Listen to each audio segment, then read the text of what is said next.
یا موٹاپا کم کرنے کا کوئی نسخہ ہے تو وہ بتا دیں، بڑی مہربانی ہوگی۔ محمد زبیر جدہ سے۔ او بھائی یہ تو ڈاکٹروں سے اور حکیموں سے پوچھیں کہ موٹاپا کیسے کم کیا جائے گا۔ اب میں نے ڈاکٹر اور حکیموں ہی کے سے جو باتیں سنی ہیں اس کا کچھ خلاصہ آپ کے سامنے پیش کر دیتا ہوں۔ یہ تو شرعی مسئلہ نہیں ہے، تو میڈیکل سائنس کا مسئلہ ہے، آپ نے مجھ سے پوچھ لیا تو اپنے تجربے شیئر کر دیتا ہوں، لیکن وہ تجربے آپ اس پر عمل کرنے سے پہلے کسی ڈاکٹر یا اچھے حکیم سے رابطہ کیجیے گا، تو ایسا نہ ہو میں نیم حکیم خطرہ جان بن کے آپ کو جتنا ہے اس سے بھی جائیں آپ، ایسا نہ ہو ڈبل ہی ہو جائیں آپ اور زیادہ۔ تو جو تجربے ہیں، جو ڈاکٹروں اور حکیموں سے جو چیزیں سنی ہیں وہ بتا دیتا ہوں۔ پہلی بات تو یہ کہ یہ دیکھیں کہ یہ موٹاپا ہے، یہ آپ کا بائی برتھ ہے، یعنی یہ ماس ہے یا فیٹ ہے۔ یہ دیکھیں کہ اگر یہ موٹاپا فیٹ کی وجہ سے ہے، چربی کی وجہ سے ہے، تو پھر اس کو یقیناً کم کرنا چاہیے، یہ بہت بڑی آفت ہے بلکہ قیامت ہے۔ تو اور نبی صلی اللہ علیہ وسلم کی وعیدیں ہیں ایسے موٹاپے پر۔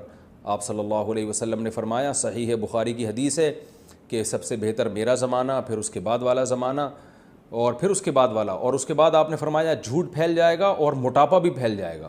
اس کا مطلب موٹاپے کو اسلام میں پسند نہیں کیا گیا۔ یہ وہ والا موٹاپا ہے جو کھا کھا کے پیدا ہوا ہو، وہ اس موٹاپے کی بات ہو رہی ہے۔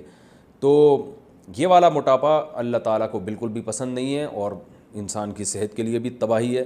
تو پہلے سے آپ چیک کروا دیں، ڈاکٹر سے رابطہ کریں، وہ آپ کو بتا دیں گے یہ اچھا والا موٹاپا ہے یا گندا والا موٹاپا ہے، ٹھیک ہے نا، یعنی چربی کی وجہ سے یا کسی اور وجہ سے۔ اگر چربی والا موٹاپا ہے تو بھائی اس کے لیے جو سب سے بہترین چیز ہے وہ ہے آپ جاگنگ کریں صبح صبح اٹھ کے۔ آپ کہہ سکتے ہیں کہ ہم سے تو چلا نہیں جاتا موٹاپے کی وجہ سے، بھاگے گا کون؟ تو جتنا بھاگا جا رہا ہے اتنا بھاگیں۔ میں لوگوں سے کہتا ہوں نا جو جم نہیں جاتے یا ویٹ نہیں اٹھایا جاتا، میں کہتا ہوں یار آپ سے، وہ کہتے ہیں ہم سے اٹھتا ہی نہیں ہے ویٹ، میں کہتا ہوں یار ایک تنکے کے دونوں طرف بٹن لگاؤ، ایک تنکا لو، ادھر بھی قمیض کا بٹن یہاں بھی لگاؤ، ایک یہاں بھی لگاؤ، اٹھانا شروع کرو۔ تو کہتے ہیں یار مفتی صاحب یہ کیا مذاق ہے؟ میں کہتا ہوں یہ اٹھا لو، یہ کہہ رہے ہیں یہ کیوں نہیں اٹھا لیں گے؟ میں نے کہا یہاں سے شروع کرو، اس کا مطلب ویٹ اٹھا سکتے ہو آپ، تو تھوڑا ویٹ اٹھاؤ نا، پھر 2 بٹن کر دینا کہ 10 بٹن، جتنا اٹھا سکتے ہو اتنا تو اٹھاؤ بھائی۔ 1 کلو اٹھا سکتے ہو 1 کلو ویٹ اٹھاؤ، تو آہستہ آہستہ 2 کلو کی طاقت اللہ پیدا کر دے گا۔ یہ تو بٹن تو ایک مثال دے رہا ہوں سمجھانے کے لیے کہ جتنا ہو سکتا ہے اتنا تو کریں۔ تو آپ جو موٹے حضرات ہیں بھائی ان کو جاگنگ کرنی پڑے گی، پہلے تیز چلیں، تیز چلنے کی عادت ڈالیں، اسپیڈ کے ساتھ چلیں۔ یہ جو پارکوں میں جس طرح سے لوگ صبح صبح چل رہے ہیں، یہ چلنا بیکار چلنا ہے، اس سے کچھ بھی نہیں ہوگا۔ گپ شپ لگاتے ہوئے جا رہے ہوتے ہیں اور کوئی اسپیڈ ہوتی نہیں ہے ان کی، تو اسپیڈ کے ساتھ چلیں اور باتیں نہ کریں اس دوران۔ جتنا تیز چل سکتے ہیں اور جتنی دیر تک چل سکتے ہیں چلیں، سانس پھول جائے تو یہ آہستہ آہستہ لاشعوری طور پر آپ کا اسٹیمنا بڑھنا شروع ہوگا، اور جب چلنے کے عادی ہو جائیں تو پھر اس کے بعد ہلکی ہلکی جاگنگ شروع کریں، ہلکی ہلکی، دیکھیں کتنا دوڑ سکتا ہوں، جتنا دوڑا جا رہا ہے اتنا دوڑ لیں۔ تو پھر نوٹ کر لیں بھائی آج میں اتنے منٹ دوڑا، جاگنگ کی ہے میں نے، اگلے دن کیا کریں، 1 ہفتے تک اتنے ہی منٹ تک، دیکھیں گے 1 ہفتے بعد آپ کا اسٹیمنا بڑھ چکا ہوگا، پھر 1 منٹ اور بڑھا دیں، پھر 1 منٹ اور بڑھا دیں، پھر ایک دن آئے گا آپ آدھا گھنٹہ بھاگیں گے، پھر انشاءاللہ ایک دن آئے گا آپ یعنی بڑے آرام سے 35-40 منٹ تک بھاگ سکیں گے انشاءاللہ، اور ایک دن آئے گا آپ ایسا بھاگیں گے کہ اگر آپ کے جتنے قرض، جن لوگوں سے آپ نے قرضے لیے ہوئے آپ وہ بھی نہیں آپ کو پکڑ سکیں گے، ایسا آپ انشاءاللہ بھاگیں گے۔ تو ویسے اللہ ایسے بھاگنے سے بچائے۔ تو ایک تو یہ کریں آپ، اس سے بہت فائدہ ہوگا۔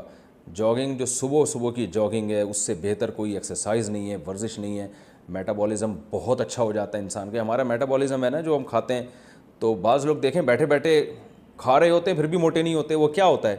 ان کی باڈی کا یعنی سسٹم اتنا اچھا ہوتا ہے کہ وہ اندر سے وہ یعنی دیکھنے میں لگ رہا ہے کچھ نہیں کر رہے ہیں مگر وہ کر رہے ہوتے ہیں، ان کے اندر سے سسٹم بہت اچھا ہوتا ہے، سب چیزیں حرکت میں ہوتی ہیں۔ تو آپ جب بھاگیں گے تو حرکت میں آئیں گے، اور آپ نے سنا ہوگا حرکت میں برکت ہے۔ دوسرا، کھانے پہ کنٹرول میں یہ کرنا ہے کہ 3 چیزیں، دنیا چھوڑنے سے پہلے 3 چیزیں چھوڑنی تو نہیں ہے، کم کر دینی ہے: روٹی، چاول، آلو، اور یہ جو تیل کی چکنائی آج کل تیل ڈال کے کھا رہے ہیں، یہ 4 چیزوں سے تھوڑا سا پرہیز کریں، کم کریں، ختم نہ کریں۔ اور اس کے علاوہ آپ فروٹ کھائیں، اور اللہ آپ کا بھلا کرے، گوشت کھائیں، آپ دودھ پئیں، جو ہے وہ انڈے منڈے کھائیں، پھوڑیں، تو یہ سب چیزیں آپ کھائیں گے۔ اور روٹی چاول، جس آدمی کو وزن کم کرنا ہے اس کو دنیا چھوڑنے سے پہلے پہلے روٹی چاول چھوڑنا پڑے گا. یہ چھوڑنے سے مراد کم کرنا, چھوڑنا تو ٹھیک نہیں ہے, کم کرنا پڑے گا, اس کی مقدار کم کریں, اور کم بھی آہستہ آہستہ. آپ معذرت کے ساتھ اگر صبح 4 پراٹھے کھا رہے ہیں تو بہت افسوس ہو رہا ہے مجھے یہ کہتے ہوئے, انشاءاللہ نہیں کھائیں گے, لیکن بہت سے کھا رہے ہوتے ہیں, تو 4 کو 3 پہ لے کر آئیں, اور ایک دم سے نہ چھوڑیں, نہ ایک دم سے بہت کم کریں. 4 پراٹھے کو آپ 3 پر لے کر آئیں, تو جب اس کی عادت ہو جائے گی تو پھر 2 پہ آئیں, جب اس کی عادت ہو جائے گی تو 1 پہ آئیں, اور جب اس کی بھی عادت ہو جائے گی تو پراٹھا صرف صبح آدھا ہی کھایا کریں آپ, ٹھیک ہے نا. اور اس طرح یعنی روٹی کو کم کریں اور چاول کو. آلو تو ہمارے یہاں اتنے نہیں کھائے جاتے, یہ 2 چیزیں جو ہے نا ویٹ بہت بڑھاتی ہیں, کیونکہ ان میں کاربوہائیڈریٹس بہت زیادہ ہوتے ہیں. تو اور اس کی سیلڈ وغیرہ بڑھا دیں اپنی خوراک میں, کھانے سے پہلے سیلڈ کھایا کریں خوب اچھی طرح. تو اس سے کیا ہوتا ہے کہ بھوک بھی کم ہو جاتی ہے, انسان کھاتا بھی کم ہے, اور جو سیلڈ ہم کھاتے ہیں وہ ویسے ہی ویٹ کو ختم کرتا ہے. اور آپ دیکھیں کچھ دن آپ کو ٹینشن ہوگی, اس کے بعد آپ کو اتنا مزہ آئے گا جب آپ کا وزن کم ہو جائے گا نا, اور آپ کو محسوس ہوگا میں دوبارہ سے جوان ہو گیا ہوں, اور بہت ساری بیماریاں ختم ہو جائیں گی. ہمارے ایک دوست نے بتایا کہ ان کے کسی ریلیٹیو نے جو ہے وہ ماشاءاللہ بڑے بھاری بھرکم ہوا کرتے تھے, تو کھاتے پیتے رہتے تھے ہر وقت. یہ فاسٹ فوڈ وغیرہ بالکل چھوڑ دیں, بیکری کا سامان بالکل چھوڑ دیں. تو وہ بڑے بھاری بھرکم ہوتے تھے, تو انہیں کسی کمپنی میں جاب کی آفر آئی مینیجر کے لیے. تو ان کے والد نے اپنے اس بیٹے کو, جو موٹا ہو گیا تھا کھا کھا کے, اس کو تانا دیا کہ کم بخت تو اپنے منہ پہ تو کنٹرول کر نہیں سکتا, تو درجنوں ملازمین پہ کہاں سے کنٹرول کرے گا. تو یہ بات دل پہ لے گئے. انہوں نے وہی ایکسرسائز, جاگنگ واگنگ شروع کی اور ڈائٹ پہ توجہ دی, تو اتنا اپنے آپ پہ قابو پیا کہ ماشاءاللہ کافی حد تک کم ہو گئی ہے نا. اور پھر جب ان کی صحت اتنی اچھی ہوئی کہ چشمہ اتر گیا. آپ کو پتہ ہے ڈاکٹر کہتے ہیں چشمہ نہیں اترتا لگنے کے بعد, لیکن ان کا چشمہ اتر گیا.